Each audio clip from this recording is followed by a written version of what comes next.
In the months leading up to this meeting at the Thai Smile restaurant in 2014 with Ronny Johansen, uh, Anita Fevang and my son Benjamin, I had made some incredible discoveries regarding the nature of the cancer that I had been suffering from.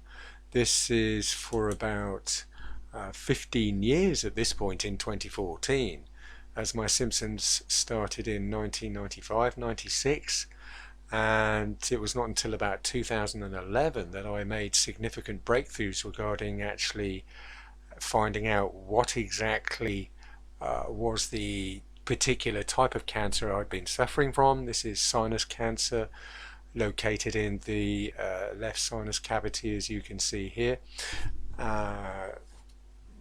causing pressure on my head, resulting in this mild distortion that you can see to my face here. And all this information I took to the Thai Smile restaurant in a printout documented format, quite simply, as I say, to enlighten both Ronnie and Anita to what I'd been through for the past 15 years at this point, and with the best of honest intentions, not to keep them in the dark about what I discovered and what was the matter with me, with a view to paving the way, hopefully, for a more harmonious, enlightened future. But of course, what happened appeared to be completely the opposite result. Now, I'd just like to show you what I did share with them at the dinner table in the Thai Smile restaurant, which, as I say, was this documented printout evidence to show very clearly the nature of the cancer I've been suffering from, distortion to my face that it had caused, including the loss of over half my teeth, as you can see here.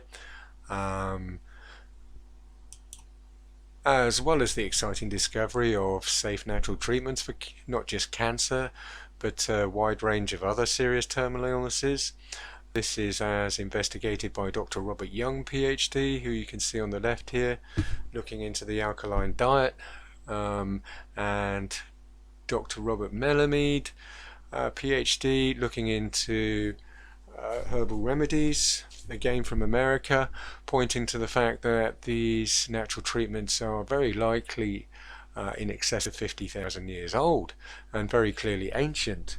Now, this then prompted me to point out to both Ronnie and Anita at the dinner table that it was coming to my attention in no uncertain terms that pharmaceutical giants had a very keen interest in violently suppressing not just cures for cancer but every other terminal illness, quite simply because they stand to gain so much profit in the eradication of safe natural cures, with a view to, of course, substituting them with their own partially effective chemical alternatives, exploiting patients in the process to make staggering amounts of profit. And the indication is here, of course, that this has been going on for the best part of 50,000 years. For as long as we've had safe natural treatments for cancer and serious terminal illnesses, you can bet that there have been people trying to suppress them and substitute partially effective treatments. And before chemicals arrived, I'm sure this came in the form of just partially effective botched concoctions, natural concoctions. But as I say, a very long established form of corruption, corporate corruption, that is quite possibly the largest scale corporate corruption in the world today, not just the oldest. And that then explained and prompted me to tell Ronnie and Anita about the escalating abuses that I was finding myself subjected to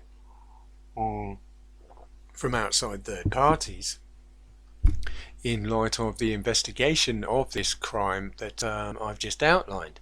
And this is me sitting in the middle here, getting it from four distinct directions. My doctors, who of course just in the hands of pharmaceutical companies and only able to dictate what they tell them to. Friends and family, who are notoriously heavy-handed with fellow family members. when it comes to receiving some quite brutal treatments. These who very unfortunately seem to be compromised by either corrupt charities or even more corrupt pharmaceutical companies. And lastly, of course, the hopelessly and utterly corrupt cancer charities that appear to be operating under completely fraudulent and false pretenses in order to collect and maximize their profits. Now,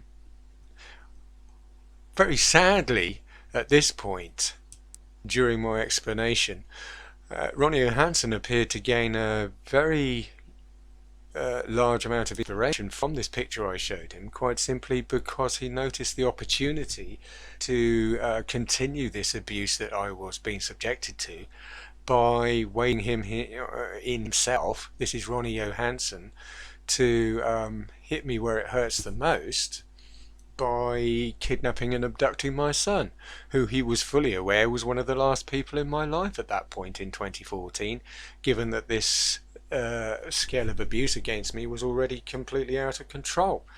I had already lost a large number of my friends and family, and my son Benjamin was one of the last people around. So Ronny Johansen saw a very clear opportunity to, as I say, hit me where it hurts the most and abduct and take my son hostage with a view to terrorizing him on a regular basis. This is with a view initially to burying and suppressing all the evidence I've just showed you. This is regarding safe natural treatments and the identification of corporate corruption, and this is of course highlighting and alluding to the cancer charity scam that I've spoken about many times, and the completely deliberate and willful mutilation of patients with a view to maximizing profits,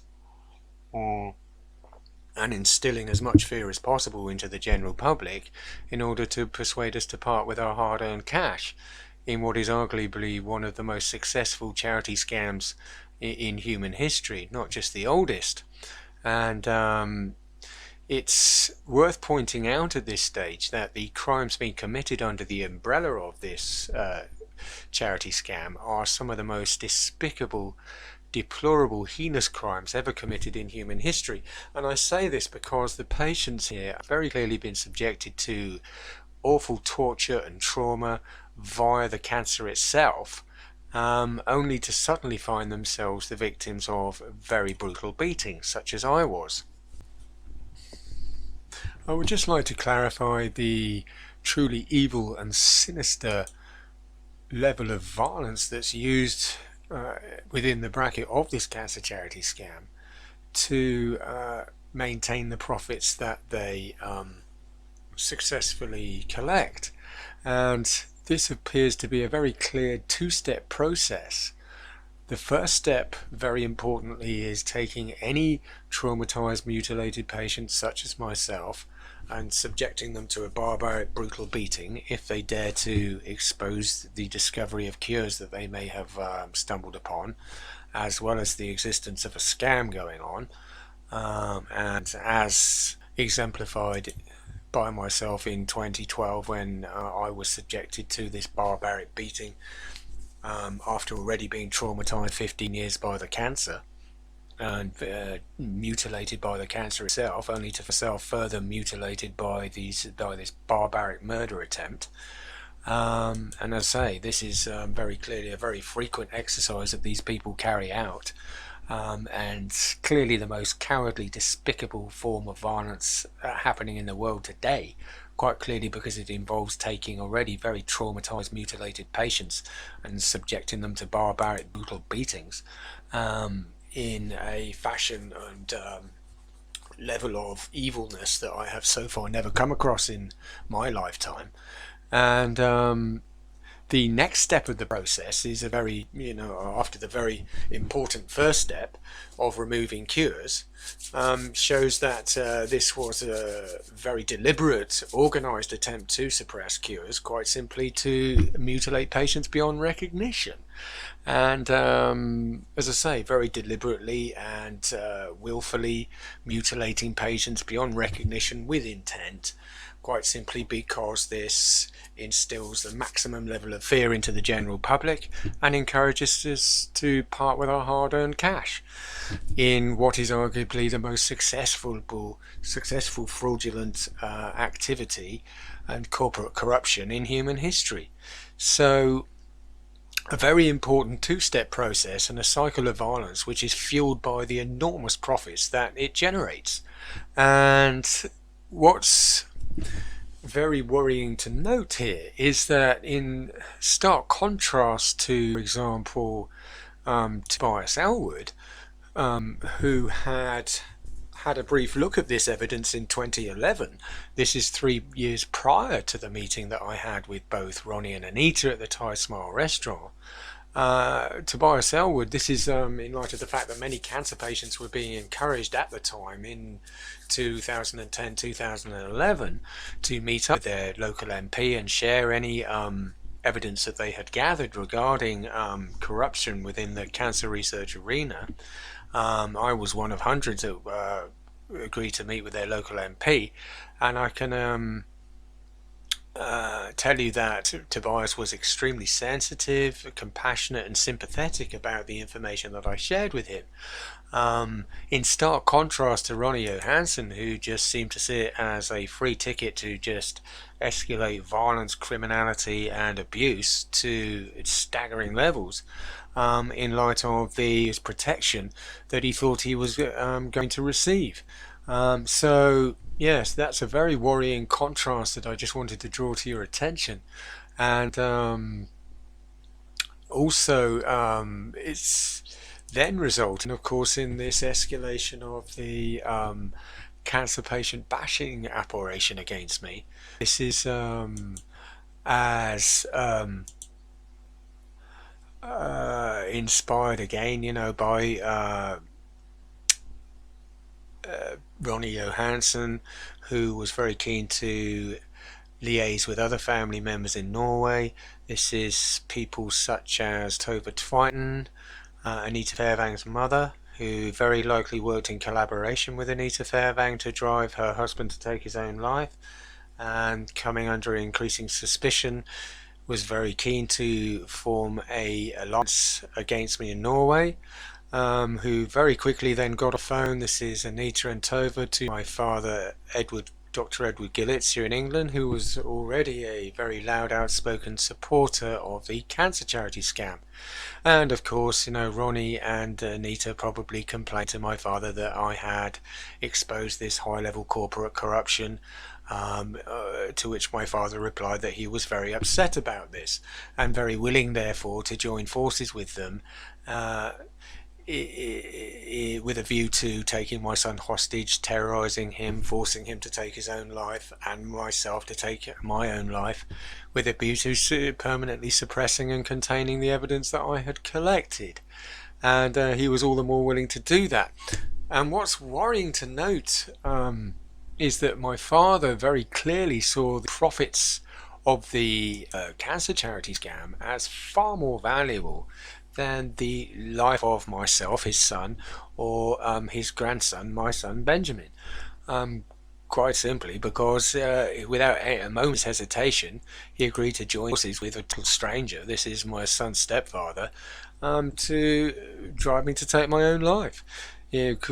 Quite clearly, but my dad, as I say, saw this as was very passionate about scam, and saw the profits that it makes as far more valuable than the life of any family member. So in light of this, then Ronny, Anita, Tove and my father, Dr. Edward Gillitz here, very rapidly manipulated, employed, cajoled and intimidated other family members living in other countries to join forces with them. This is including a number of relatives from Canada, a number of relatives from Malta, some old friends in Switzerland, quickly amounting to about 30 to 40 people in between 4 to 5 different countries, all employed to the task of taking my son hostage, intimidating him, driving him to take his own life, myself as well, of course, with a view to burying and suppressing the evidence that I had collected as soon as possible and as effectively as possible. So very quickly, this cancer patient terrorist operation, international terrorist operation, mushroomed into a massive international effort to push me out, suppress all the evidence that I had contained, quite simply because they wished to avoid doing the time for all the crimes they committed.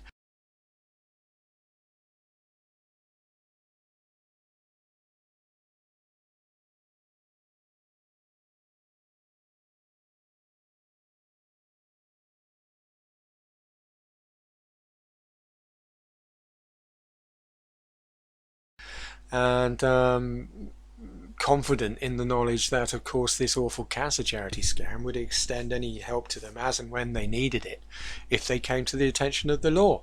And, of course, the crimes they're committing, all very serious. Many of them carry a life sentence. You know what I mean? First degree murder, life sentence. Serial murder, life sentence. Taking hostages, life sentence. But they all get away with it on a regular basis because they can afford to blackmail, bribe, cajole the police into as and when necessary.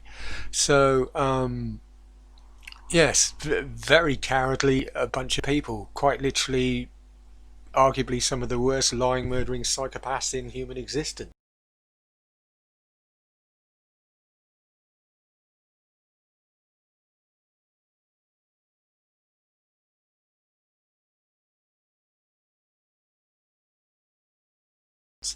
Who, I mean, why would you need 40 people to manipulate, just a traumatized cancer patient? It really is just absolutely ludicrous, not just spineless and cowardly to the extreme. Now, worth also pointing out that all this evidence and information has been reported to both UK and Norwegian police on many occasions over the past 5 years, but so far absolutely nothing has been done about it. And I say this has been fully supported with large amounts of well-documented evidence that has received no response whatsoever, raising very serious questions about whether police are really able to tackle international organised crime and how many more children are terrorised in similar situations, taken hostage, kidnapped and forced to take their own life in similar circumstances. And this also raises other questions as to how many of these patients are taken out on a regular basis, not just in Norway and England, but other countries, and subjected to brutal beatings quite simply because they are daring to expose safe natural cures or the existence of a scam in progress. And how many of these beatings happening per month or per week, we don't know, result in fatalities and a loss of life. It's obviously quite regular, and it's very clear that the people that run this scam sweep all the evidence under the carpet on a regular basis, so we never get to hear about any of these murders, why they happened, or any of the beatings, or the fact that they are happening. Not just on a regular basis, but even at all.